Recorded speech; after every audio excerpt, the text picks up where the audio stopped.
If you think you know what hell looks like, you haven't been to Leavenworth. Before we descend into one of America's darkest fortresses, smash that subscribe button and leave a comment telling me if you'd survive a single day behind these walls. Trust me, by the end of this story, you'll question everything you thought you knew about justice.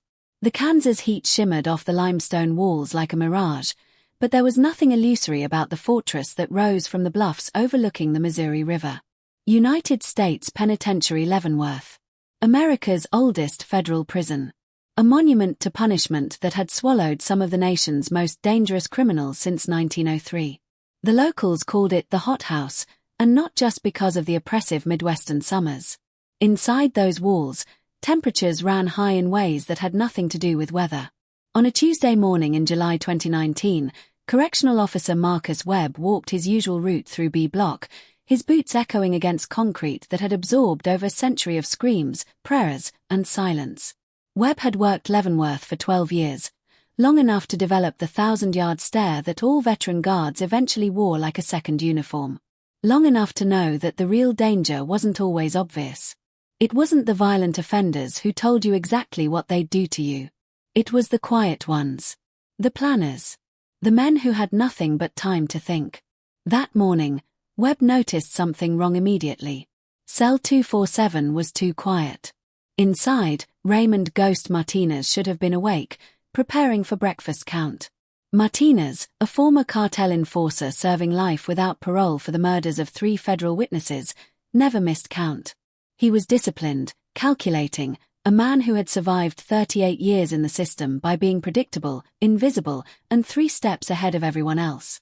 Webb's radio crackled. B Block, report status. He pressed the button, his eyes fixed on the cell door. Stand by. Something felt wrong.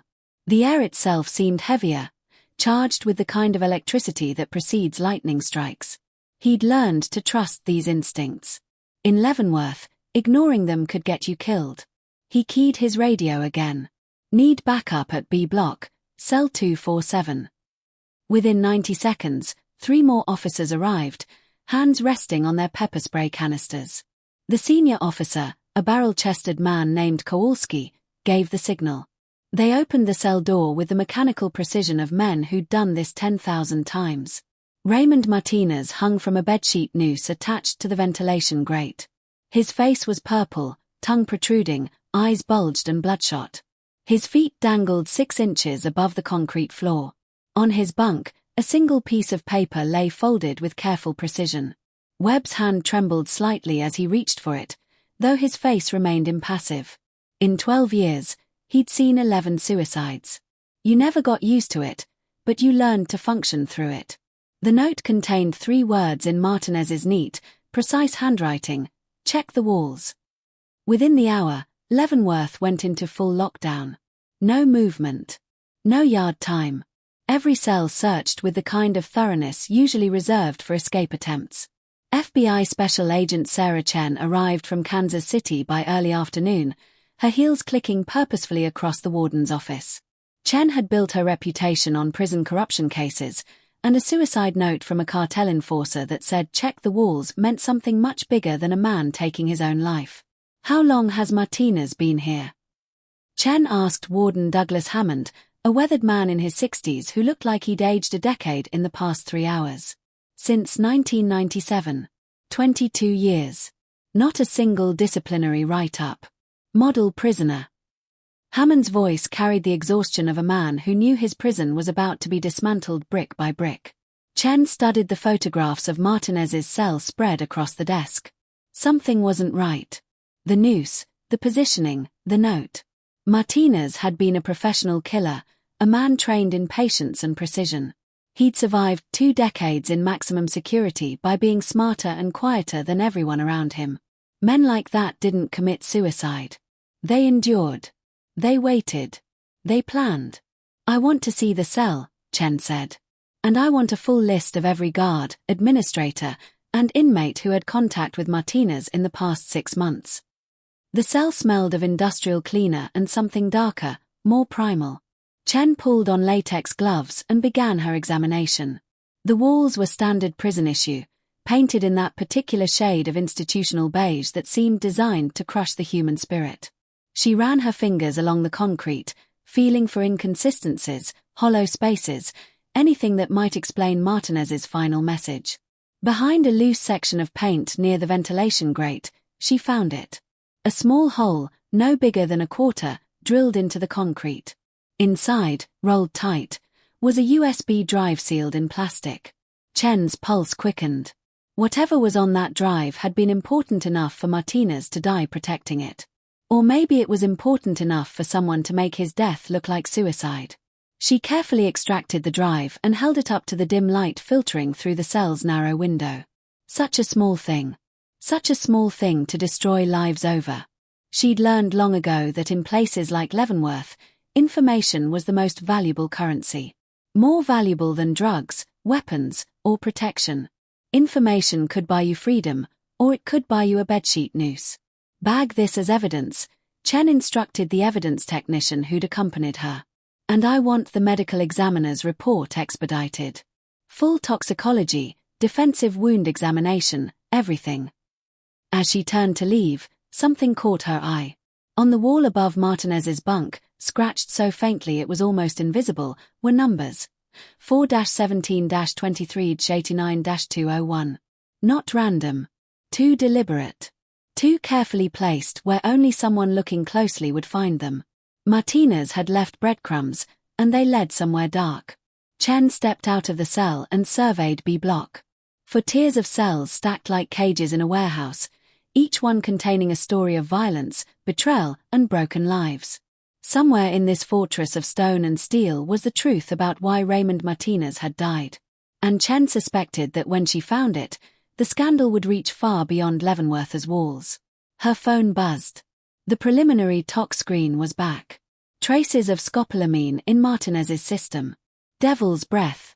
The drug that turned victims into compliant zombies, unable to resist commands.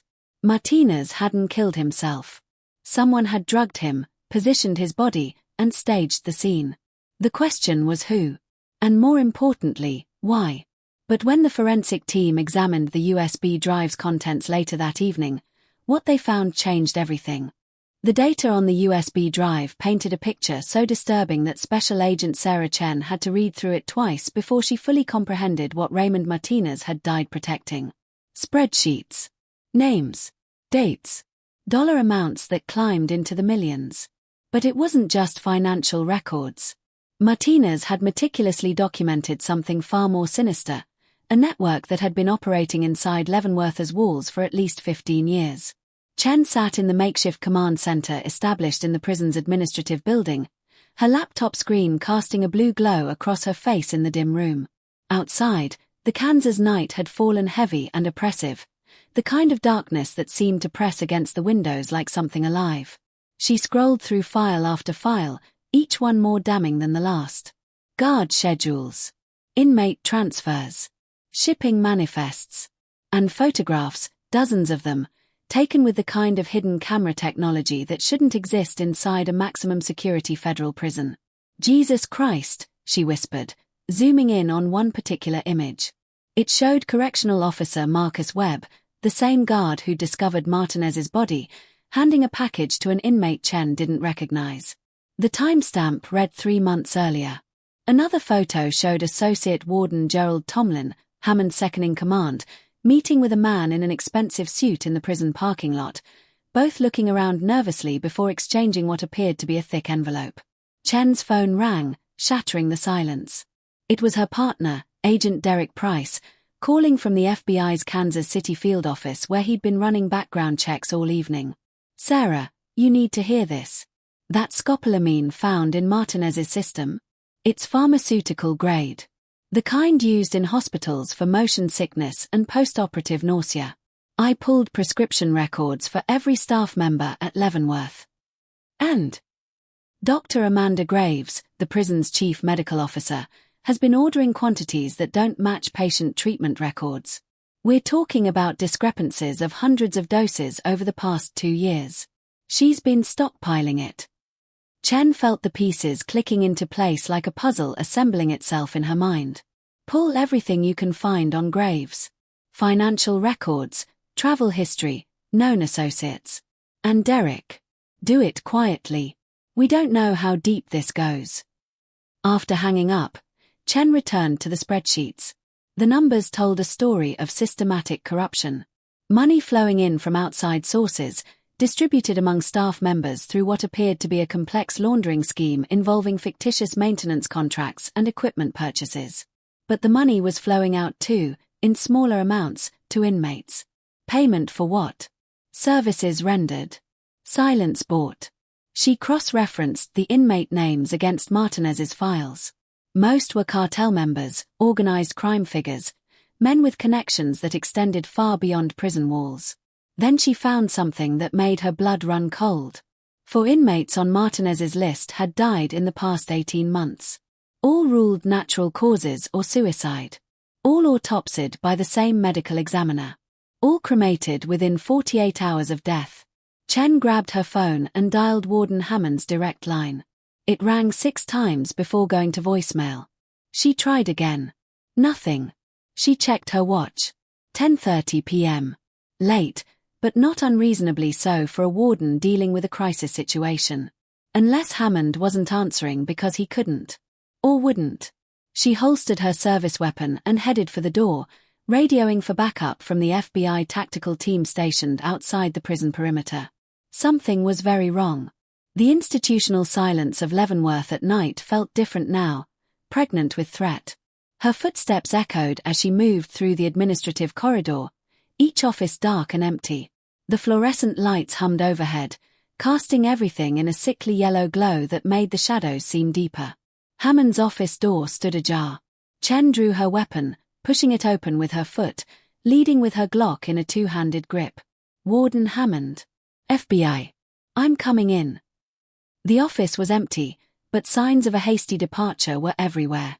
File drawers hung open, papers scattered across the desk, a coffee cup still warm to the touch. Hammond's computer was on, the screen showing an open email draft. Chen leaned closer to read it without touching the keyboard. The message was addressed to someone named Victor, no last name provided.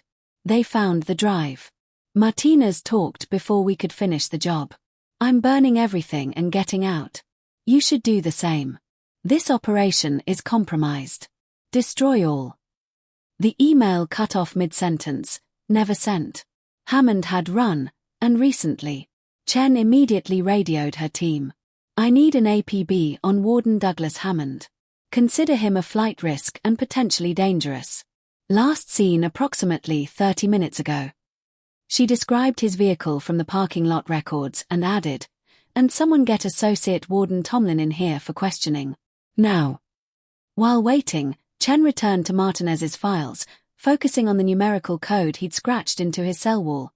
4-17-23-89-201. It had to mean something. Prison codes often referred to cell numbers, dates, or file references. She tried various combinations, cross-referencing against Leavenworth's records. Cell 201 in Block 89? No such designation. A date, perhaps. April 17, 2023? That was only 4 months ago. She pulled up incident reports from that date. Nothing unusual. Routine day at Leavenworth. Standard counts, meal service, yard time. No fights, no disciplinary actions, no medical emergencies. Too clean. Too perfect. She dug deeper, requesting security footage from April 17th. The archive file was corrupted. Conveniently erased. Someone had scrubbed that day from the record. Agent Price called back. Sarah, I've got something on Dr. Graves. She's got a brother, Victor Graves, and you're not going to believe this. He's a former pharmaceutical executive who did 8 years in Leavenworth for healthcare fraud and drug trafficking. Released in 2018. Want to guess who his cellmate was for 3 of those years? Chen already knew the answer. Raymond Martinez. Bingo. They were in C Block together from 2015 to 2018. Guards noted they were close, spent a lot of time talking. After Victor's release, his sister suddenly transfers to Leavenworth from a cushy position at a federal medical center in Pennsylvania. That's not career advancement, Sarah. That's infiltration. The operation was becoming clear now. Victor Graves had recruited his sister while serving time, using Martinez's cartel connections to build a smuggling network. Drugs coming in, information going out, all facilitated by corrupted staff members who were paid handsomely for their cooperation. Martinez had been part of it initially, perhaps even helped establish it, but somewhere along the way, he'd developed a conscience. Or maybe he'd been double-crossed. Either way, he'd decided to document everything, to build a case that could bring the entire operation down. And they'd killed him for it. Chen heard footsteps in the hallway, multiple people approaching quickly. She moved to the doorway, weapon ready, but relaxed when she recognized the FBI tactical team. Behind them, held between two agents, was Associate Warden Gerald Tomlin. His face was pale, sweat beading on his forehead despite the air-conditioned building. "Mr. Tomlin," Chen said, her voice hard as steel. "I think we need to have a conversation about your relationship with Dr. Amanda Graves and her brother Victor. And about what really happened to Raymond Martinez." Tomlin's resolve crumbled immediately. "I want a lawyer. I want immunity. I'll tell you everything, but I want protection. You don't understand what these people are capable of. Martinez wasn't the first person they've killed, and if I talk, I'm next." "Start talking," Chen commanded, "and we'll discuss protection after I hear what you have to say." Tomlin glanced around nervously, as if the walls themselves might be listening. The operation started small. Victor Graves came in with connections, Martinez had the cartel pipeline, and Dr. Graves had access to the medical wing and pharmaceutical supplies. They recruited Hammond about 5 years ago when he was drowning in gambling debts. After that, it exploded. We weren't just moving drugs anymore. We were moving people. Chen's stomach dropped. "What do you mean, moving people?" "Fake deaths. Inmates with money and connections on the outside could buy their way out. Dr. Graves would certify them dead, usually from heart attacks or other natural causes that wouldn't raise suspicion. The bodies would be cremated, except they weren't bodies. They were substitutes, usually homeless people or addicts that Victor would procure on the outside. The real inmates would be smuggled out in supply trucks, given new identities, and disappeared. We've done it 7 times in the past 3 years." The room seemed to tilt. This wasn't just corruption. This was a systematic dismantling of the federal prison system itself. "Why did Martinez turn on you?" Tomlin's voice dropped to barely above a whisper. "Because one of the men we helped escape killed his daughter. Martinez's girl lived in Arizona with her mother. She was 23, working as a paralegal. 3 months ago, she was murdered during a home invasion. The man who did it was Carlos Ruiz, a cartel hitman we'd helped fake his death and released 2 years ago. Martinez found out and lost his mind. He told Victor he was going to expose everything unless they turned Ruiz over to him. Instead, they decided Martinez had become a liability." Chen processed this, her mind racing through implications and connections. Who administered the scopolamine? Dr. Graves. She called it a wellness check, said she needed to examine him for a chronic condition. Once he was drugged, Webb and 2 other guards staged the suicide. They had maybe a 30-minute window before the drug wore off enough for Martinez to resist. That's when they hung him and arranged the scene. And the USB drive. Martinez must have hidden it before the examination.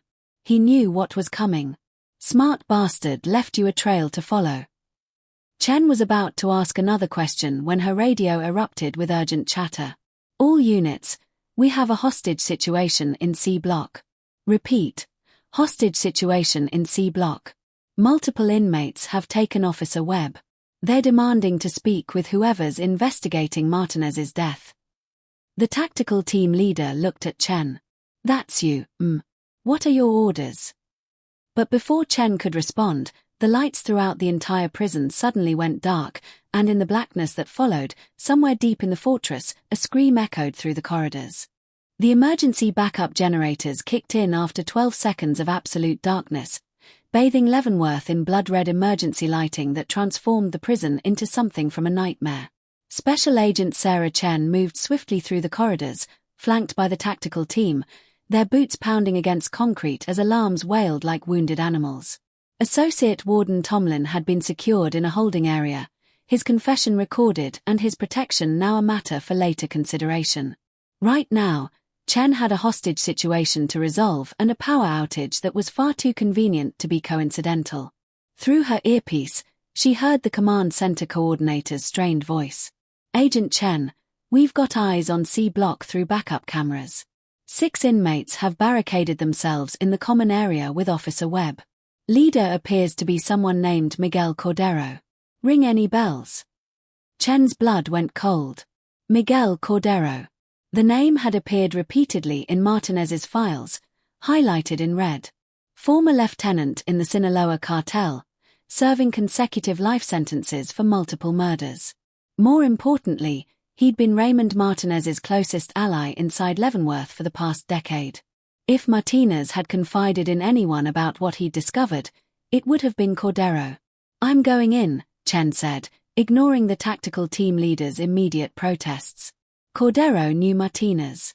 "This isn't random violence. He wants to talk, and I'm going to listen." She approached the heavy steel door leading into C block, holding her badge up to the small reinforced window. Inside, she could see the common area tables overturned to create a makeshift fortress. Officer Marcus Webb knelt in the center, hands zip-tied behind his back, blood streaming from his nose. 6 inmates surrounded him, all wearing the expressions of men who had nothing left to lose. Miguel Cordero stood at the front, an improvised blade fashioned from a sharpened piece of metal pressed against Webb's throat. "Agent Chen," Cordero called out, his voice carrying a thick accent but perfect clarity. "Raymond told me about you before he died. Said if anything happened to him, we should look for the FBI agent with the scar above her left eyebrow and the reputation for actually giving a damn about the truth. That you?" Chen touched the small scar unconsciously, a souvenir from a case 3 years ago that had nearly killed her. "That's me. And I know Martinez didn't kill himself. I know about Dr. Graves, Victor Graves, the smuggling operation, and the fake deaths. I have evidence, Miguel. But I need Officer Webb alive to help me prove it." Cordero's laugh was bitter. "Webb. This piece of shit helped murder Raymond. He was one of the guards who staged the hanging. Raymond trusted me with everything, Agent Chen. Every detail. Every name. He knew they were coming for him, so he downloaded his insurance policy onto that USB drive and hid a backup somewhere else. You found one copy. But there's another, and Webb here knows where it is." Webb's eyes widened in terror as the blade pressed harder against his skin. "I don't know what he's talking about. I swear to God, I don't know about any backup." "Liar!" Cordero roared, and for a moment Chen thought he would slash Webb's throat right there. "Martinez told me before he died. You helped Dr. Graves clean out his cell afterwards. You took something, a notebook, hidden in the spine of a Bible. Where is it?" Webb was crying now, his tough guy prison guard facade completely shattered. "They made me do it. Victor Graves said if I didn't cooperate, he'd have my family killed. My wife, my kids. What was I supposed to do?" Chen kept her voice steady, authoritative. "Miguel, listen to me. If you kill Webb, you destroy any chance of him testifying against the people who murdered Raymond. He's scared, he's compromised, but he's also our witness.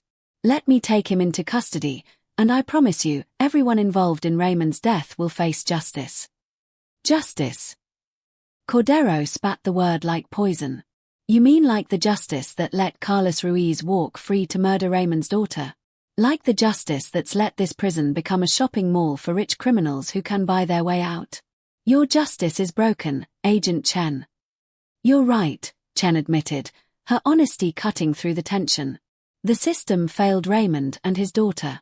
It failed you and every other inmate who's been victimized by this corruption. But Miguel, I'm offering you something different. I'm offering you revenge. The kind that matters. The kind that puts these people in cages for the rest of their lives. But I need Webb alive to make that happen."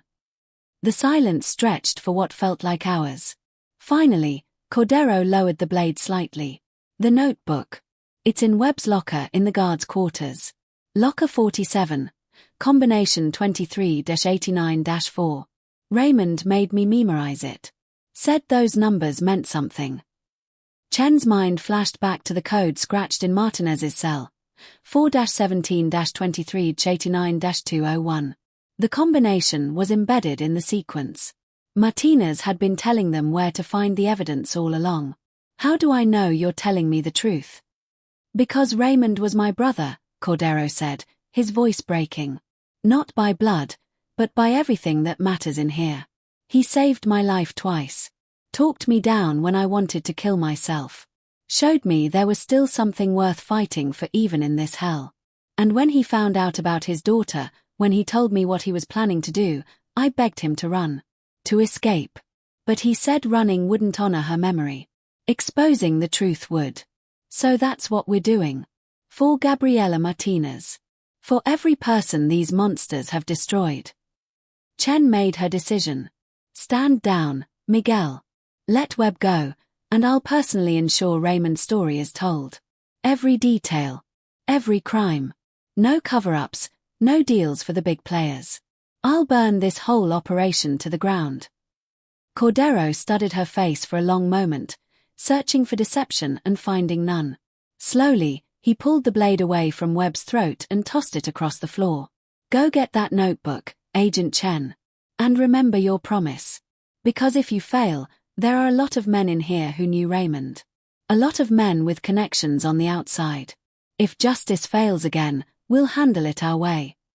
The tactical team swarmed in immediately, securing the inmates and extracting a sobbing Marcus Webb. Chen didn't waste time. She sprinted to the guards' quarters, her hands shaking slightly as she worked the combination lock. Inside locker 47, beneath Webb's spare uniform and personal effects, she found it.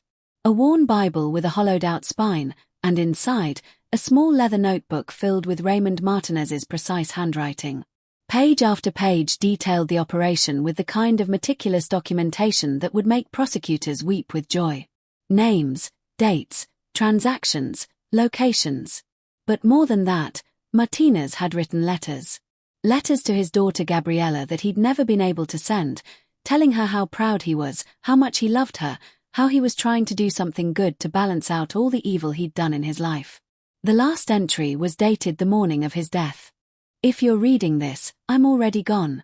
My name is Raymond Martinez, and I've been a criminal most of my life. I've hurt people. I've destroyed families. I deserve to be in prison. But the people running this place are worse than any of us they've locked away, because they hide behind badges and authority while committing the same crimes we did. I'm documenting this because my daughter Gabriela deserves justice. Because every inmate who's been victimized by this system deserves the truth. And because even a man like me can choose, in the end, to do something right. To whoever finds this, finish what I started. Make them pay. Not for me, but for everyone they've hurt. Signed, Raymond Ghost Martinez. Chen's vision blurred with tears she wouldn't let fall. Not yet. Not while there was still work to do. Within 6 hours, the FBI had arrested Dr. Amanda Graves at her home, where she was found destroying documents and preparing to flee. Victor Graves was apprehended at Kansas City International Airport, attempting to board a flight to Colombia using a fake passport. Warden Douglas Hammond made it as far as a small town in Oklahoma before state police pulled him over, finding $800,000 in cash and detailed records of the entire operation in his vehicle. He'd been planning to use them as leverage to buy his way out of prosecution, but instead they became additional evidence for the prosecution. 17 correctional officers were ultimately charged with various crimes ranging from conspiracy to murder. The medical examiner who'd falsified death certificates was arrested. Even 2 federal prosecutors who'd been paid to look the other way faced indictment. The investigation expanded to 3 other federal prisons where Victor Graves had established similar operations. The scandal reached all the way to Washington, triggering congressional hearings and calls for complete reform of the federal prison system. Marcus Webb took a plea deal, testifying against everyone in exchange for a reduced sentence. He would spend 15 years in federal prison himself, probably in protective custody, living with the knowledge that he'd helped murder a man who was trying to do the right thing. Some of the other guards received life sentences. Dr. Amanda Graves was convicted of first-degree murder and sentenced to death, though legal appeals would likely drag on for decades. Victor Graves went to trial and was convicted on 47 separate counts including murder, conspiracy, drug trafficking, and corruption of government officials. The judge sentenced him to 8 consecutive life terms without possibility of parole. The irony wasn't lost on anyone that he'd be serving that sentence in Leavenworth, the very prison where he'd built his criminal empire. 6 months after Raymond Martinez's death, Special Agent Sarah Chen stood at his grave in a small cemetery outside Phoenix, Arizona. Gabriela Martinez was buried beside him, father and daughter reunited in death if not in life. Chen placed a single white rose on each grave and stood in silence as the Arizona sun beat down mercilessly. Miguel Cordero had been right. The justice system was broken. But sometimes, just sometimes, it could still work if people were willing to fight for it. Martinez had fought with the only weapons he had left, truth and documentation. He'd paid for that choice with his life, but his sacrifice had exposed a cancer that had been growing in America's prison system for over a decade. Chen's phone buzzed. Another case, another crisis, another opportunity to make things right.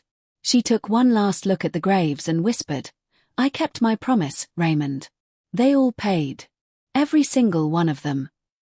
As she walked back to her car, she didn't notice the man watching from a distance, standing beside a black SUV parked in the cemetery's far corner. He wore an expensive suit and sunglasses despite the bright day.